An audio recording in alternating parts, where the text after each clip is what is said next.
Bonjour, bienvenue dans cette nouvelle édition de l'Atelier Santé du 18 avril 2013. Alors j'ai mis mon nœud papillon, comme vous remarquerez, parce qu'aujourd'hui on parle de choses sérieuses, et oui, on parle de rapport de chirurgien cardiaque à l'Académie nationale de médecine sur un sujet assez délicat qui est l'insuffisance cardiaque grave, l'insuffisance cardiaque terminale. Que faire? Eh bien, il existe des solutions autres que la transplantation d'organes. Depuis 2005, seulement voilà. Quelle est la tête de gondole dans le supermarché du don d'organes? Et oui, la transplantation cardiaque. Donc on va toujours vous dire, repensez à cette petite fille qui aurait besoin d'un cœur pour vivre. La vérité, en fait, est que beaucoup de gens de 65 ans, voire 70 ans, attendent un rein. C'est moins sexy, si vous voyez ce que je veux dire. Donc voilà, les chirurgiens qui sont formés en France ne sont pas des financiers, ils auraient bien besoin de l'aide de mon ami Marc Fiorentino sur BFM, je lui fais un petit coucou, s'il peut les aider pour monter des dossiers financiers complexes. Parce que, eh oui, messieurs, dames, des chirurgiens cardiaques qui sont des bac+15 dans notre beau pays, la France, me disent, mais c'est pas à moi de monter un dossier financier pour financer la microturbine débit continu pour assister à un cœur défaillant. Je vais revenir là-dessus. Vous inquiétez pas, pour expliquer ce que c'est. En fait, moi je m'adresse à Adicare, l'association qui est à la Pitié-Salpêtrière, par exemple, hein, au hasard, et je vois avec eux pour les financements. Haha, bien joué.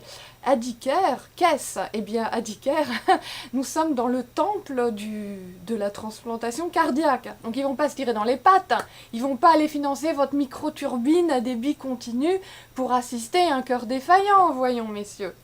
Donc Marc Fiorentino, s'il vous plaît, recoucou, venez nous aider parce que là, on coule.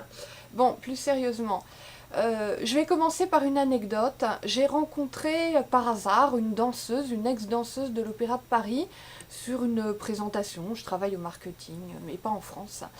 Et j'ai sorti un petit carnet pour prendre des notes. Je suis un peu un point zéro, désolée. Je prends pas toujours les notes sur mon iPhone. Et le petit carnet, ça m'avait été donné par Actes Sud, une fois que j'étais passée chez eux. Il y avait une petite fille, un peu style Tim Burton, qui tenait un cœur dans ses mains. Et la fille en face de moi, elle éclate en sanglots. Donc je suis un peu surprise et elle me dit, voilà... j'ai fait le tour du monde, mais j'ai vécu dans des hôtels un peu miteux et j'ai des moustiques exotiques qui m'ont bouffé le cœur et je tiendrai pas plus de 3 ans sans un nouveau cœur, mais moi je veux pas d'une transplantation, ça m'effraie trop. J'ai 2 gamins en bas âge, je suis maman. Donc me voilà partie à lui parler de la microturbine, je vais pas vous la refaire, à débit continu pour assister à un cœur défaillant. Voilà, alors qu'est-ce que c'est que ce machin? Figurez-vous que quand j'étais assistante marketing à Intuitive Surgical Europe, à Troyes, je vous rappelle que nous installions la chirurgie mini-invasive assistée par ordinateur dans toute l'Europe, un chirurgien, marketing et vente. Ouais, c'est 3 personnes, pas beaucoup. Donc on était beaucoup au contact de chirurgiens pour comprendre les besoins, remonter l'info au siège en Californie et faire les premières, donc les procédures chirurgicales dans les différents domaines, urologie, cardiologie, vasculaire, etc., chirurgie générale, etc. Donc, me voilà à écouter en 2005 un professeur de chirurgie réputé, le professeur Daniel Loisance, membre d'ailleurs de l'Académie nationale de médecine, qui explique que nous sommes à l'aube d'une révolution, et oui, et que la vraie réponse à l'insuffisance cardiaque grave, dite terminale, ce n'est pas la transplantation, parce qu'il n'y a pas assez de cœurs à transplanter, mais c'est la microturbine à débit continu pour assister un cœur défaillant. D'abord, le ventricule gauche récupère, puis le ventricule droit. Et c'est un petit appareil qui ne coûte pas cher. Et voilà, les patients grâce à ce dispositif, vont pouvoir récupérer et à terme seront sevrés même de ce dispositif et plus besoin de rien, ni de médicaments immunosuppresseurs à effet secondaire grave type cancer, diabète, insuffisance rénale, ni de transplantation, ni même de microturbine. Donc fantastique, seulement voilà, quels étaient les interlocuteurs à l'époque pour écouter ces belles paroles bien prometteuses? Eh bien les grands pontes de la transplantation cardiaque.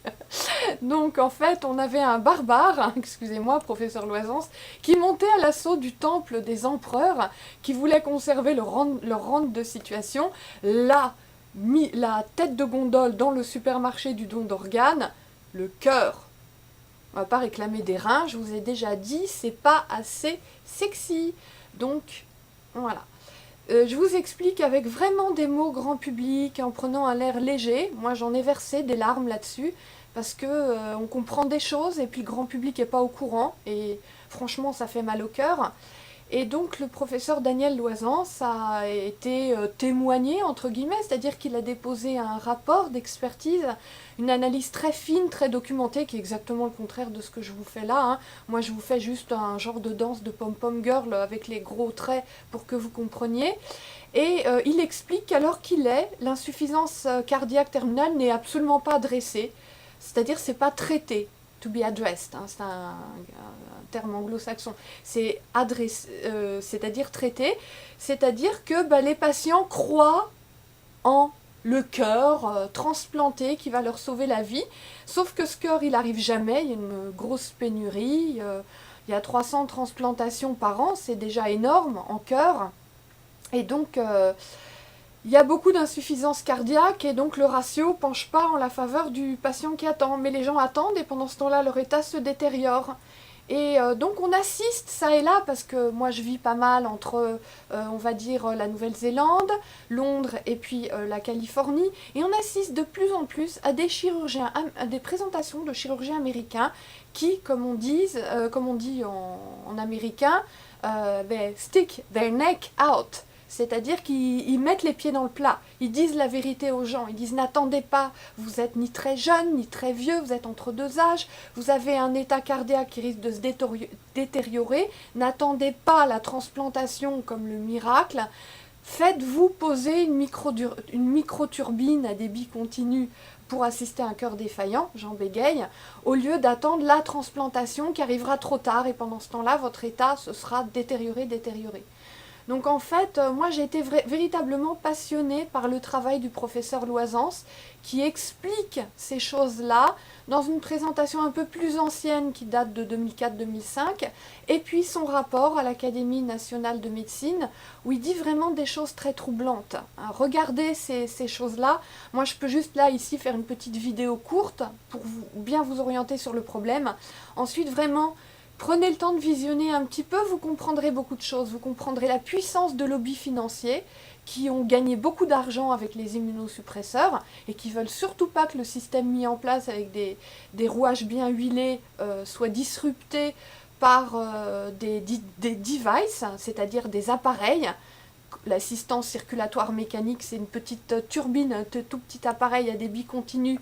C'est un disrupteur très sérieux de la transplantation cardiaque. Et si on touche à la transplantation cardiaque, mazette, c'est tout le système qui va s'effondrer. Donc vous voyez bien que les empereurs de la transplantation, ils y regardent à deux fois. Donc quand le professeur Loisance a posé cette question en 2005, est-on prêt à la révolution? Vous avez bien compris que la réponse était surtout pas jamais de la vie. Et là, la conclusion, donc, qui est toute récente, qui date du printemps-été de l'année dernière, donc de 2012, pardon, j'anticipe, à l'Académie nationale de médecine, était en plus, le peu de patients appareillés en France, il n'y a pas vraiment de suivi honnête, il n'y a pas vraiment de données honnêtes. Hein. C'est pas moi qui le dis, c'est le professeur Loisance. Il dit que la grosse maladie française, c'est d'avoir des préjugés sur ce qu'on veut faire dire aux données, et données chiffrées, et d'interpréter les données dans ce sens-là. Vous voyez, c'est un peu comme la diva qui est persuadée qu'elle a bien chanté. Bon, souvent c'est le cas, mais pas toujours. Donc en fait, il dit que la vérité est que l'obtention, la vérité est l'objectif ultime, mais on ne la trouve pas dans les publications scientifiques en ligne. Elle est dans l'analyse des faits et des chiffres, on l'obtient avec une base de données bien faite si on accepte de ne pas tricher. Alors, le professeur Loisan, ce n'est pas comme moi, c'est un homme de peu de mots. Il y a là une accusation un petit peu lourde qui dit que, premièrement, on a été biaisé pour des raisons financières, pour des lobbies mis en place qui protègent leurs intérêts. Deuxièmement, on était un peu bordélique sur les bords, c'est-à-dire que au lieu de monter des dossiers financiers précis auprès de banques pour demander cette microturbine, ben, on a été au bistrot du coin, hein, à Dicker, la transplantation d'organes, donc la microturbine. Oui, oui, j'y crois, mais ça marchera demain. Buying time, on gagne du temps. Et surtout, on était bordélique dans le sens où le peu de patients équipés de la microturbine, mais on ne s'est pas donné les moyens, sauf dans quelques services en France, mais pas tous, de... Mais bah quoi, encore une fois, big data, small data, hein, toujours ça, internet minded, le 2.0, je radote, hein, le numérique. On ne s'est pas donné les moyens de mettre en place un suivi avec les données, les paramètres. Donc c'est ça qui permet, c'est ça la base, la nourriture, la matière première des vrais comptes rendus médicaux, c'est l'info telle qu'elle est, les données telles qu'elles sont, telles qu'on les a recueillies, et à partir de là, on met ça sous le nez des banquiers ou des gens, on dit voilà, ça marche, tel résultat, c'est bordé, c'est objectif, c'est mesurable, c'est des critères à tenter mesurables. Au lieu de ça, on a 10% de patients appareillés, hein, donc il y a 90% qui en auraient besoin et qui ne le sont pas, et les 10% appareillés, ben, ils se baladent dans la nature parce que... ben voilà, on n'a pas vraiment de données, on n'a pas de suivi, on a un machin ponctuel là qui traîne, on ne sait pas où, sur un papier. Ah, les papiers, hein, allez consulter un grand professeur à la PHP, un spécialiste, déjà il y a 4 mois de délai, si c'est pas plus, et vous trouverez des piles de dossiers. On est quand même à l'heure du numérique, je sais pas moi. Enfin bon, moi je vis pas en France, hein. Voilà, je fais cette vidéo parce que j'ai fait un atelier e-santé avec monsieur Jean-Michel Billot, le président fondateur de l'atelier numérique BNP Paribas, qui s'est beaucoup intéressé aux données santé après s'être bêtement retrouvé amputé d'une demi-jambe parce qu'il n'a pas été pris en charge à temps.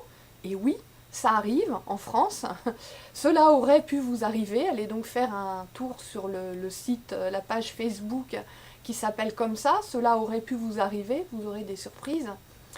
Et bah voilà, get organized, hein, si on commençait à s'organiser, si on commençait à passer l'info, ça commence aux États-Unis. Les chirurgiens cardiaques responsables de programmes de transplantation le disent eux-mêmes aux patients. N'attendez pas le cœur qui va arriver comme un miracle, en gueulant tout le temps après les gens qui sont pas généreux, qui donnent pas leur cœur.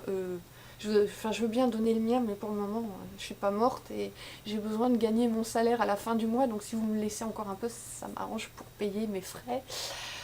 Voilà. Et la microturbine, ça marche. C'est une alternative qui a été longtemps empêchée. Là, franchement, il y a beaucoup de choses en route. Il y a la génomique, les cellules souches adultes qu'on reconvertit, qu'on reconvertit en cellules souches pluripotentes qui peuvent se transformer, donc qui vont régénérer des organes. Il y a la génomique, le séquençage du génome. Il y a trop de choses en route qui sont vraiment pas de la science-fiction. Vous aurez beau, vous, l'agence de la biomédecine, appuyer toutes vos forces sur le couvercle pour tenir la marmite. Un jour, la marmite, elle va vous péter à la gueule. Et franchement, vous l'aurez bien mérité. Et en attendant, les patients, les professeurs de médecine de bonne volonté, etc., nous, on passe l'info, honnêtement, et franchement, les gens vont nous entendre, ils vont comprendre où est leur intérêt, qui n'est pas de se laisser manipuler au gré des lobbying. Ça, les hommes politiques le font très bien. Et croyez-moi, quand vous avez en face de vous une dame, une jeune maman, très belle, hein, ancienne danseuse, quand je dis ancienne, elle a 30 ans, donc l'ancienneté est toute relative, qui fond en larmes parce qu'elle pense que dans 3 ans, elle sera plus de ce monde et elle a des jeunes enfants élevés et elle voudrait encore profiter de la vie et leur faire profiter qu'ils puissent être élevés par leur maman. Ben, croyez-moi, ces gens-là vont faire entendre leur voix et lobby ou pas, Jésus-Christ et la caravane passera. Bonne journée, à bientôt pour une prochaine chronique bioéthique sur le blog Éthique, Vie et Mort 2.0. Merci, à bientôt, au revoir.